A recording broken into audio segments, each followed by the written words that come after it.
বাংলাদেশ জাতীয়তাবাদী দল বিএনপি এবং প্রধানমন্ত্রী তারেক রহমানের সরকারের রাজনৈতিক ঝুঁকি কি সেটা একটু আমরা বিবেচনা করতে পারি, এবং বিবেচনাটা আমরা করতে পারি অর্থনৈতিক বিবেচনা থেকেও। এই যে আমি ট্রানজিশন শকের কথা বললাম, রাজনৈতিক দায় কি আছে তার, অনেক বড় দায় তৈরি হয়েছে তার।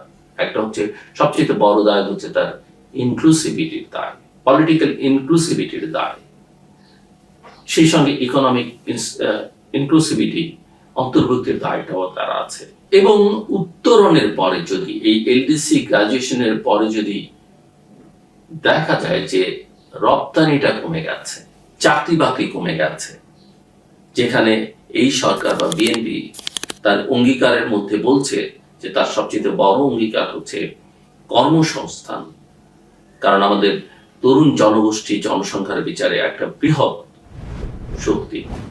সেই চাকরি যদি কমে যায়, মূল্যস্ফীতির চাপে এমনিতেই বাংলাদেশের সাধারণ মানুষ আছে, সেই মূল্যস্ফীতি যদি বাড়ে, জিনিসপত্রের দাম যদি বাড়ে, দৈনন্দিন জীবনযাত্রার ব্যয় যদি বাড়ে, তাহলে জনগণ এটাকে নীতিগত ভুল হিসেবে দেখবে। যদি এলডিসি গ্রাজুয়েশনের সিদ্ধান্তটা, অর্থাৎ যেটা 2026 হওয়ার কথা, সেটা যদি কন্টিনিউ করতো, সেখান থেকে সরকার এক ধরনের বড় রিস্ক ম্যানেজমেন্ট করলো, সময়টাতে বাড়িয়ে দেওয়া অর্থাৎ পিছিয়ে দেওয়ার আবেদন করে। অর্থাৎ এটা স্পষ্ট যে সরকার আগেই একটা বাফার তৈরি করতে চাইছে, এবং আমি মনে করি সরকারের এই সিদ্ধান্ত অত্যন্ত যৌক্তিক সিদ্ধান্ত, কেননা এই চাপটা দীর্ঘদিন যাবত আমাদের প্রাইভেট সেক্টর থেকে, আমাদের ব্যবসায়ীদের পক্ষ থেকে ছিল। এটা শুধু ব্যবসা বাণিজ্যের বিষয় না, এটা আমাদের দৈনন্দিন জীবনের সঙ্গেও অত্যন্ত ভীষণ রকম ভাবে যুক্ত। আপনাদের স্বাগত জানাই আমি আমার কথা শুনবার জন্য। বাংলাদেশের এলডিসি অর্থাৎ প্লিজ ডেভেলপ কান্ট্রি থেকে উত্তরণের বা যেটাকে আমরা গ্রাজুয়েশন বলছি, সেটা পিছিয়ে দেওয়ার আবেদনকে এই নতুন সরকার কর্তৃক শুধুমাত্র অর্থনৈতিক সিদ্ধান্ত হিসেবে দেখলে ভুল হবে। এটা নতুন সরকারের, আমি বলবো, প্রথম বড় পলিসি সিগন্যাল, এবং সেই সঙ্গে অর্থনীতির চেয়ে অনেক বেশি রাজনীতি। তারেক রহমানের নেতৃত্বাধীন এই নতুন সরকার দায়িত্ব নেবার পরদিনই এই এলডিসি গ্রাজুয়েশনের উত্তরণটা 3 বছর পিছিয়ে দেওয়ার আবেদন করেছে, এবং টাইমিংটা খুবই গুরুত্বপূর্ণ, কারণ এতে বোঝা যায় সরকার ক্ষমতায় এসেই সবচেয়ে আগে যে বিষয়টি নিয়ে চিন্তা করেছে সেটা হলো ট্রানজিশনাল শক, অর্থাৎ একটা সরকার থেকে আরেকটা সরকার, এর মাঝখানে যে এই যে ট্রানজিশনাল টাইমটা এবং তাকে যে তৈরি হবার যে টাইমটা, সেই সময়টার এই শকটাকে সে অনেক বেশি গুরুত্ব দিয়েছে। অর্থাৎ প্রশ্নটা উন্নয়ন নয়, স্থিতিশীলতা বা স্ট্যাবিলিটি। আর এখান থেকেই শুরু হয় এই সিদ্ধান্তের রাজনৈতিক পাঠ, এবং যেটা অত্যন্ত গুরুত্বপূর্ণ। এক হচ্ছে, এটা আমি আগেই বললাম যে পলিসি সিগন্যাল, এবং সরকারি সিগন্যালটা যথার্থভাবে দিয়েছে। কোনো ন্যারেটিভ নয়, উন্নয়নের গল্পগাথা নয়, গ্রোথ ন্যারেটিভ নয়, স্থিতিশীলতার একটা ন্যারেটিভ, স্ট্যাবিলিটির একটা বয়ান। সাধারণত নতুন সরকার ক্ষমতায় এসে বড় উন্নয়ন বা প্রবৃদ্ধির ঘোষণা দেয়, এখানে ঠিক উল্টোটা হয়েছে। সরকার প্রথমেই বলেছে যে আমরা প্রস্তুত নই, আমরা বলতে দেশ। এই প্রস্তুত নয় যে সরকার, সেটার দায় দায়িত্ব এই সরকারের নয়, কিন্তু পূর্ববর্তী সরকারের ধারাবাহিকতা তাকে রক্ষা করতে হবে, সেই অর্থে সে প্রস্তুত নয়। এবং এটা কোনো ব্যর্থতার ভাষা নয়, বরং আমি বলবো যে রিস্ক অ্যাভার্স রাষ্ট্রের ভাষা। রিস্কটাকে কিভাবে ম্যানেজ করা হবে সেটা বুঝে শুনে একটা বয়ান।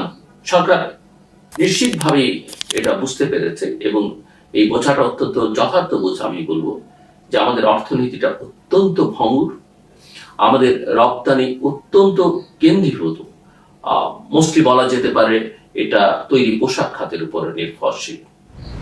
আমাদের জ্বালানি এবং ব্যাংকিং খাত ভীষণ রকমের অস্থিতিশীল, দীর্ঘদিন যাবতই জ্বালানির সংকট আছে, বিদ্যুতের সংকট আছে, ব্যাংকিং খাতে অস্থিরতা আমরা দেখতে পাই। এবং উত্তরণটা হলে অর্থাৎ এলডিসি গ্রাজুয়েশনটা হয়ে গেলে আমরা উন্নয়নশীল দেশে পরিণত হলে তাৎক্ষণিক একটা রাজনৈতিক এবং অর্থনৈতিক চাপ তৈরি হতে পারে। অর্থাৎ এটা ইকোনমিক পলিসি ডিসিশন তো বটেই, কিন্তু সেটা যতটা তার চেয়ে বেশি পলিটিক্যাল রিস্ক ম্যানেজমেন্ট অনেক বেশি আমার কাছে মনে হয়েছে। বাংলাদেশ জাতীয়তাবাদী দল বিএনপি এবং প্রধানমন্ত্রী তারেক রহমানের সরকারের রাজনৈতিক ঝুঁকি কি সেটা একটু আমরা বিবেচনা করতে পারি, এবং বিবেচনাটা আমরা করতে পারি অর্থনৈতিক বিবেচনা থেকেও। এই যে আমি ট্রানজিশন শকের কথা বললাম, রাজনৈতিক দায় কি আছে, তার অনেক বড় দায় তৈরি হয়েছে। তার একটা হচ্ছে সবচেয়ে বড় দায় হচ্ছে তার ইনক্লুসিভিটির দায়, পলিটিক্যাল ইনক্লুসিভিটির দায়, সেই সঙ্গে ইকোনমিক ইনক্লুসিভিটি অন্তর্ভুক্তির দায়টাও তার আছে। এবং উত্তরণের পরে যদি এই এলডিসি গ্রাজুয়েশনের পরে যদি দেখা যায় যে রপ্তানিটা কমে গেছে, চাকরি বাকরি কমে গেছে, যেখানে এই সরকার বা বিএনপি তার অঙ্গীকারের মধ্যে বলছে যে তার সবচেয়ে বড় অঙ্গীকার হচ্ছে কর্মসংস্থান, কারণ আমাদের তরুণ জনগোষ্ঠী জনসংখ্যার বিচারে একটা বৃহৎ শক্তি। সেই চাকরি যদি কমে যায়, মূল্যস্ফীতির চাপে এমনিতেই বাংলাদেশের সাধারণ মানুষ আছে, সেই মূল্যস্ফীতি যদি বাড়ে, জিনিসপত্রের দাম যদি বাড়ে, দৈনন্দিন জীবনযাত্রার ব্যয় যদি বাড়ে, তাহলে জনগণ এটাকে নীতিগত ভুল হিসেবে দেখবে। যদি এলডিসি গ্রাজুয়েশনের সিদ্ধান্তটা অর্থাৎ যেটা 2026 সালে হওয়ার কথা সেটা যদি কন্টিনিউ করতো, সেখান থেকে সরকার এক ধরনের বড় রিস্ক ম্যানেজমেন্ট করলো, সময়টাতে বাড়িয়ে দেওয়া অর্থাৎ পিছিয়ে দেওয়ার আবেদন করে।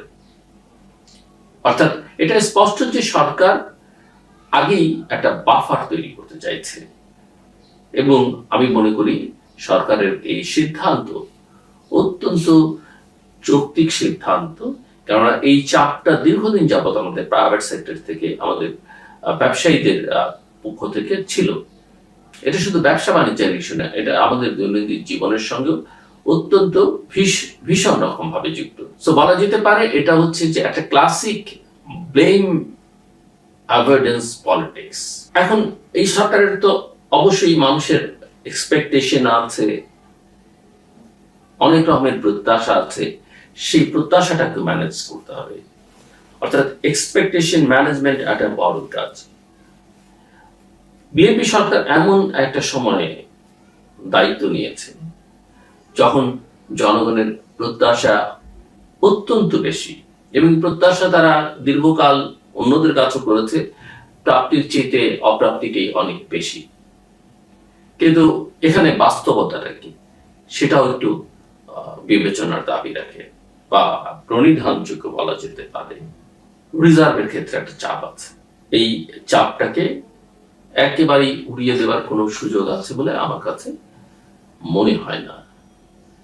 আমাদের এনার্জি কনস্ট্রেন্ট আছে, বিদ্যুৎ এবং জ্বালানি খাতের একটা বড় চাপ আছে, এবং এটা সরকার প্রধান বা সরকার প্রথম দিন এসেই বুঝতে পারছে। দায়িত্ব নেওয়ার সময় এখানে গ্যাস নেই, ওখানে বিদ্যুৎ নেই, এই সমস্যাটা আছে। আমাদের বিনিয়োগ বেশ কয়েক বছর ধরে ভীষণ রকম ভাবে স্থবির, না আছে ফরেন ডিরেক্ট ইনভেস্টমেন্ট, না আছে ডোমেস্টিক ইনভেস্টমেন্ট, এবং আমাদের আর্থিক খাত সব মিলিয়ে অত্যন্ত দুর্বল একটা খাত। কিছু কিছু রিফর্মের কথা বলা হয়েছে, কিন্তু সেগুলো টেকসই কিনা আমরা কেউই জানি না। সো এরকম একটা অবস্থার মধ্যে যদি এই উত্তরণটা হতো, অর্থাৎ আমরা যদি LDC graduation, LDC list develop country থেকে আমরা একটা উন্নয়নশীল ডেভেলপিং কান্ট্রিতে উত্তরণ ঘটে আমাদের, তাহলে এক্সপেকটেশন যেটা আছে জনগণের, তার সঙ্গে যে রিয়ালিটি, এই এক্সপেকটেশন ভার্সেস রিয়ালিটি গ্যাপটা তৈরি হতে বলে আমার কাছে মনে হয়।